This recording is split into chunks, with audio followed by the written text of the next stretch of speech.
Have you ever wondered the stable salt like cobalt chloride reacts with independent molecule ammonia to give three different compounds?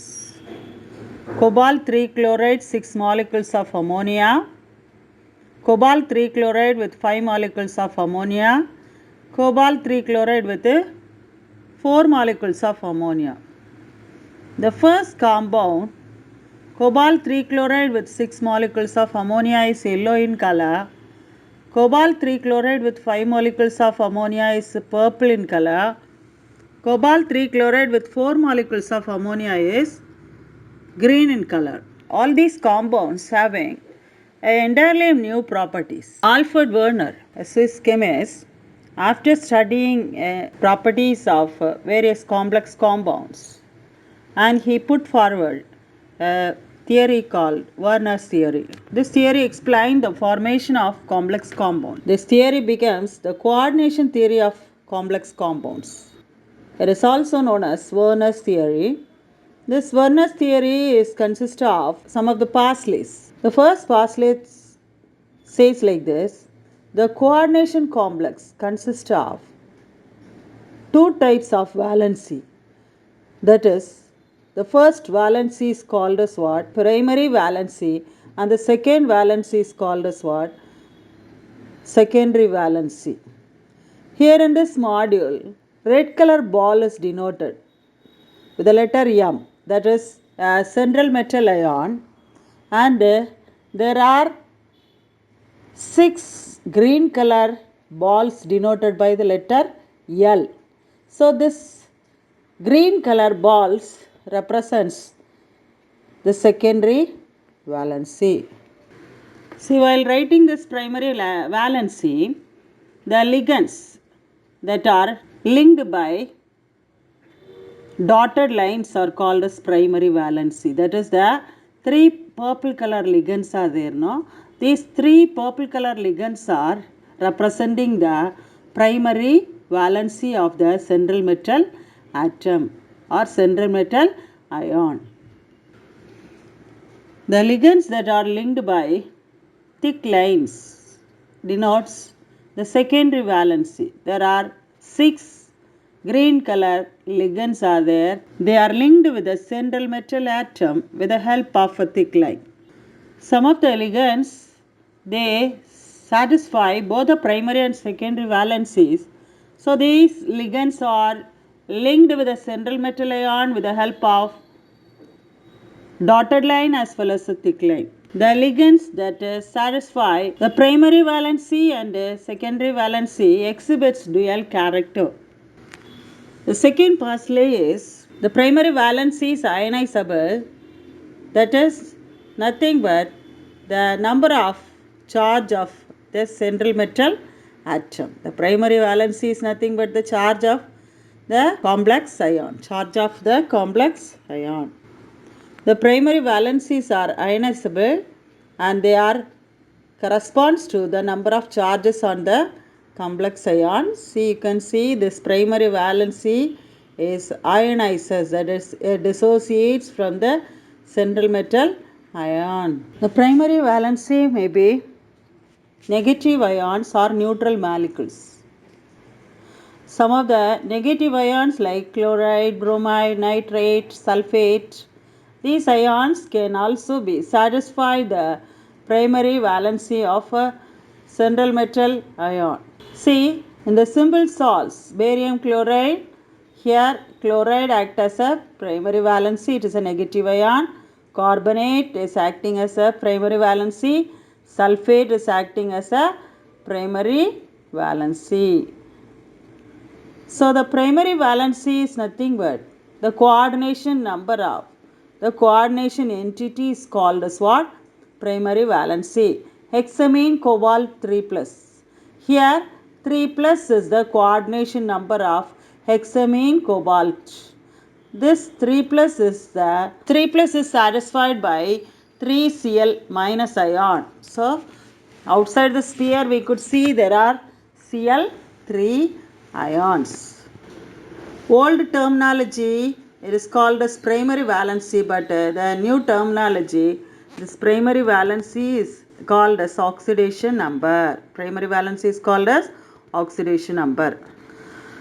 The third postulate of Werner's theory says like this: the secondary valencies corresponds to the valency that a metal atom or ion exercises towards neutral molecules or negative ions in the formation of its complex ions.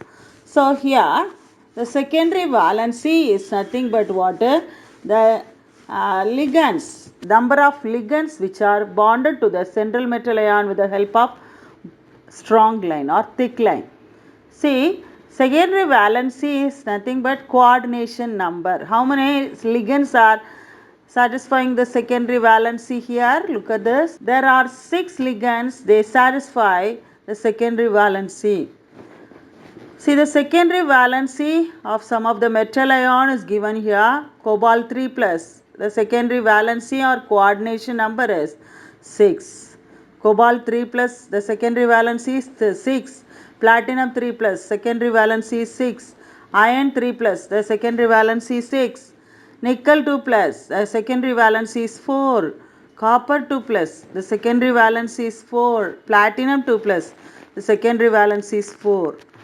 So the secondary valencies are non-ionizable, whereas the primary valencies are ionizable. See, the secondary valencies are satisfied by a neutral molecule or a negative ions. Let us study the secondary valency with the help of an example.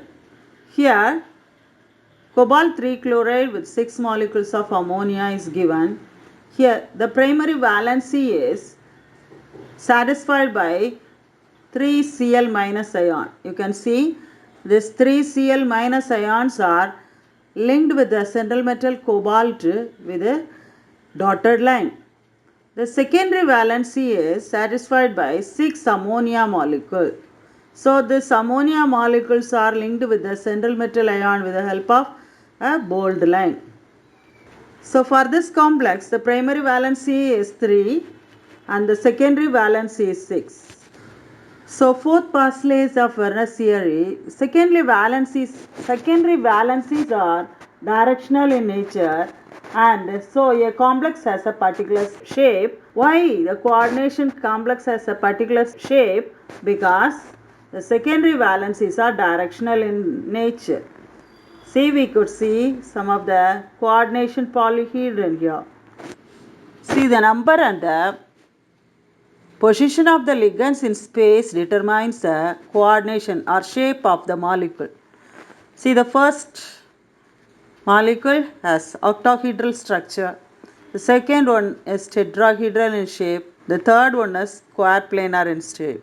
Common coordination number in the coordination complexes are 6. That is, if coordination number is 6 means the complex is octahedral in shape. Coordination number 4 is also common in the coordination chemistry. So, if the coordination number is 4 means the compound existing in tetrahedral shape as well as in square planar shape.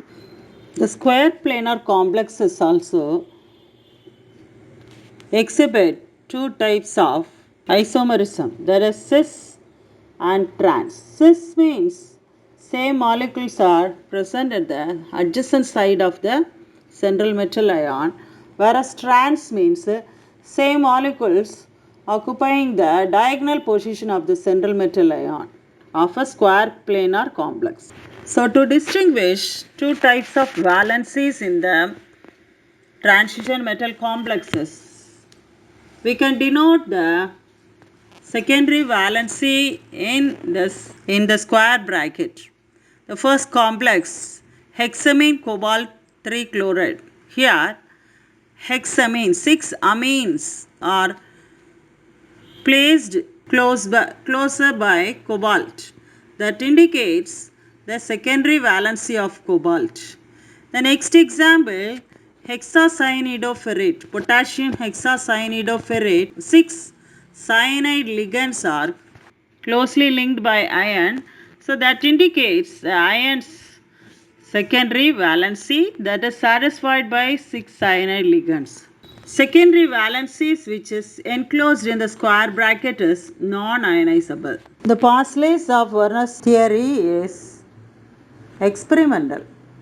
It is not a theoretical. Werner treated the series of cobalt 3 chloride with silver nitrate. See, the silver chloride formed by these three cobalt 3 chloride with ammonia is different in their stoichiometry. The stoichiometry of silver chloride formed is shown here. The first compound, cobalt 3 chloride, 6 molecules of ammonia. Here, the primary valency is satisfied by dotted line. That is, primary valency is linked by dotted line. That is 3Cl minus ion. The primary valency is nothing but the oxidation number, whereas the secondary valency of this complex is 6. Secondary valency is nothing but the coordination number. So there are 6 ammonia molecules which is directly linked with the cobalt 3 plus ion with the help of thick line. So primary valency is ionizable. That is why these 3 Cl minus ions are free to react with the silver nitrate solution and form 3 moles of silver chloride. See, cobalt 3 chloride with 6 molecules of ammonia. Here, 1 molecule of ammonia is eliminated from the coordination sphere and forms cobalt 3 chloride with 5 molecules of ammonia. Here, you can see in this module, this chloride is linked with a central metal ion, that is cobalt 3 plus, with the help of a dotted line and a thick line. So here one of this chloride ion plays dual behavior. That means it can act as a primary valency. Another role of this chloride radical is secondary valency. Primary valency and secondary valency of cobalt. In modern terminology, the formula of this complex can be written like CONH35Cl, which is enclosed in the square bracket, and Cl2 is written outside the square bracket. So these two Cl minus ions are free. They react with silver nitrate to give 2 moles of AgCl. So when you look at the complex, one chloride ion is directly linked with the central metal ion. The 2 chloride ion which satisfy the primary valency of cobalt can be ionizable, so they form 2 moles of silver chloride. See this next complex, COCl3, 5 molecules of ammonia. Here 1 mole of ammonia is eliminated. Here you could see the coordination number of the cobalt is 6, but 2 chloride ions plays a dual behavior. So in this coordination sphere you could see only 1 chloride ion is linked with the cobalt with the help of a dotted line. That means ionizable chloride ion is 1. That's why when it is treated with the excess of silver nitrate, it gives 1 molecule of silver chloride. Only 1 chloride is free to react with the silver. That's why it gives 1 moles of silver chloride. So the modern terminology, it is represented like this. CONH34Cl2 is enclosed in the square bracket. Only one Cl is free.